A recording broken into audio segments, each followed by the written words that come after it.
The retail recession continues. Let's have a look. Hello everyone, Florian.Heise here, and welcome to another episode of HeiseSays. Grab your stein of coffee and let's have a look at this article from news.com.au discussing Riot Art and Craft and, well, their liquidation and how all the staff were fired over text message. Very, very classy.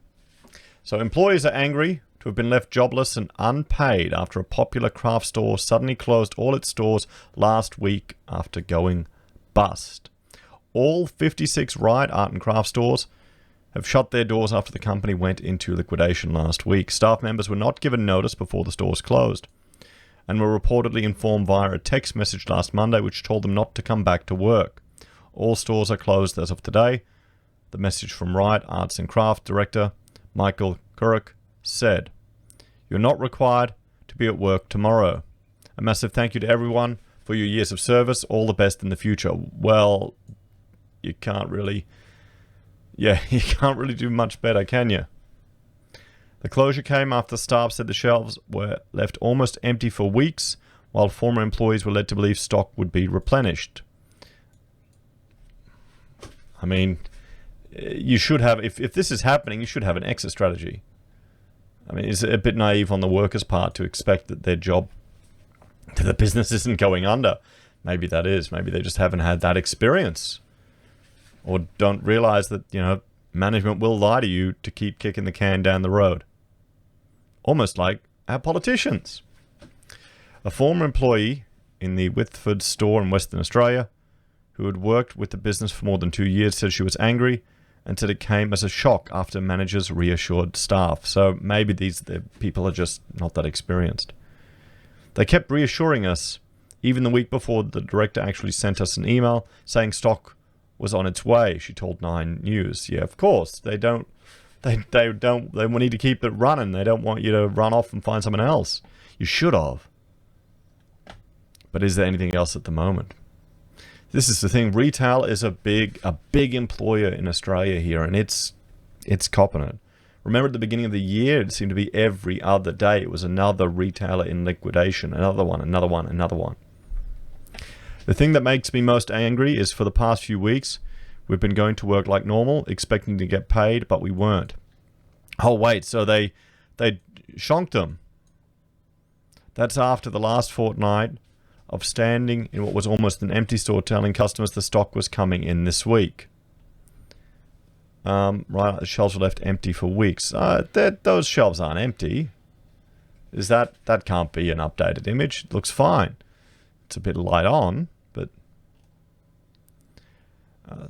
Sulk Proprietary Limited, the company behind Riot Art and Craft, has been running for 46 years before its liquidation last Monday. 46 years, everyone. That's big. I'm just looking up the liquidation notices now, if we can see what's been announced once it's doing the search over here.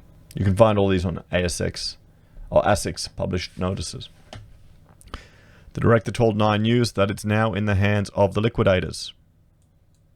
46 years. That's pretty sad. That's a long business. Honestly, after 46 years in business, it's been very traumatic closing doors, and beyond that, it's out of my hands, he told 9 News. Melbourne insolvency firm Dyer & Co. has been appointed liquidators, and director Nick Giacomi confirmed with news.com.au that around 137 employees have been affected, with around 3.5 million in entitlements collectively owed to them. Former staff would be eligible for financial assistance under the government's Fair Entitlement Guarantee Act. We've notified employees of their entitlements and explained how to access the cover through the government, he said. There is in addition about 8.5 million owed to about 100 other unsecured creditors, mainly landlords. I mean, you'd hate to be a supplier selling this stuff. Obviously, it's all imported. But you'd hate to be a small supplier doing work for an organization like that and being an unsecured creditor because you don't have any Entitlement Guarantee Act. It doesn't exist for small businesses. Landlords, 8.5 million. There you go. Again, we're seeing the landlords maybe they should be working with them. 46 years in business, everyone. Let's jump over here. We can see the notice of the appointment as liquidators. Let's have a look at this. So yeah, in liquidation, 19th of October. That's it. They're liquidating the business. They're selling everything. Let's have a look at the tweet that was sent to staff. Dear such and such, it is with much regret and sadness that we inform you that all of our retail stores and the company Sulk Proprietary Limited, acting trustee for the Kirk Family Trust, trading as Riot Art and Craft, were placed in liquidation this afternoon. All stores will be closed as of today, the 19th of the 10th, 2020. You are not required to be at work tomorrow. The liquidator will be in touch with you regarding your entitlements. A massive thank you to everyone for all of the years of service. All the best in the future. I mean, this has to be hard. This has to be really hard. So, I mean, here's the thing, everyone. This is an example of a business that's probably gone on too long. Now that the liquidators or the workers are not getting their entitlements and haven't been paid, and we'll see some of the tweets from them. This is what happens. You know, he probably should have shut this business down, but he probably kept it going because of the JobKeeper, if he even got it. Maybe he didn't. But this is the danger of the government propping up businesses, propping up sectors. We've got another video I want to look at where job maker is predicted to only have a 10% impact, and all this money, all this debt, all this burden for future generations is being created to prop up things. And it's sad for the workers, I understand. But it's what happens. We all pay for it in the end. Let's have a look at some of the tweets. This is Sarah. Okay, for those of you who don't know, Riot Art and Craft, my place of work for the last 6 years went into liquidation. They're trying to illegally not pay their staff what they're entitled to, and this comes after months, if not years, of dodgier business practices and mistreating staff. Well, then why did you stay there for 6 years? If you're not happy with it, you don't have to. You can go find another job. This is the thing. This is what I don't understand about these people who just victim, you know, oh, you know, they're dodgy, they're bad, but you were there for 6 years.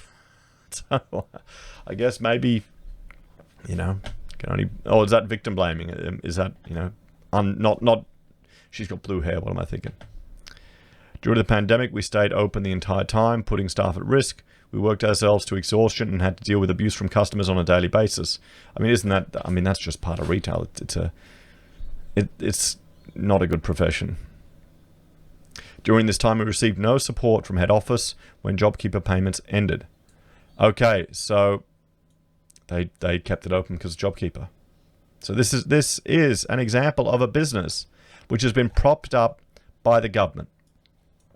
And the staff don't care. You know, the JobKeeper ended. That the director, the MD, Michael, he kept it running longer than he should have, probably to keep his staff paid. Sounds like it. And, you know, she's just, you know, understandably pissed off. Over the past few months, shop staff have had to ship almost their entire stock to Melbourne, supposedly so it could be redistributed among the shops. We know now it's all gone to the online shop. Staff were constantly reassured that Riot was not closing down, and while they had to continue working in near-empty shops, they themselves assured their loyal client group that the shop would remain open and stock would arrive. Well, this is what happens, guys. They'll lie to you to keep it going. So, FYI, if anyone wants to know what's happened with the job I lost, this should answer any curiosity you have. So, there you go. So, a business kept open. Looks like it's been supported by JobKeeper. Okay? This is government investment. It's all of our investment. All of us who are paying tax. To keep these people employed, just dragged it out a bit longer. This is the price we're paying, guys. What do you think? Would that be a business that you would invest in? Should the government be supporting businesses like this? And we're going to see more and more of these happen. As always, let me know your thoughts and opinions in the comments down below. Please like, share, and subscribe to the channel. If you're a fan and want to support the content I create, there are a few ways you can. You can join us on YouTube or Patreon. You can support us using our affiliate links at Amazon, eBay, Independent Reserve, or Kucoin. You can buy merch from HeiseSays, use Gold Pass from the Perth Mint, or support us via PayPal. Take care, everyone. Have a great day, and I'll see you in the next episode.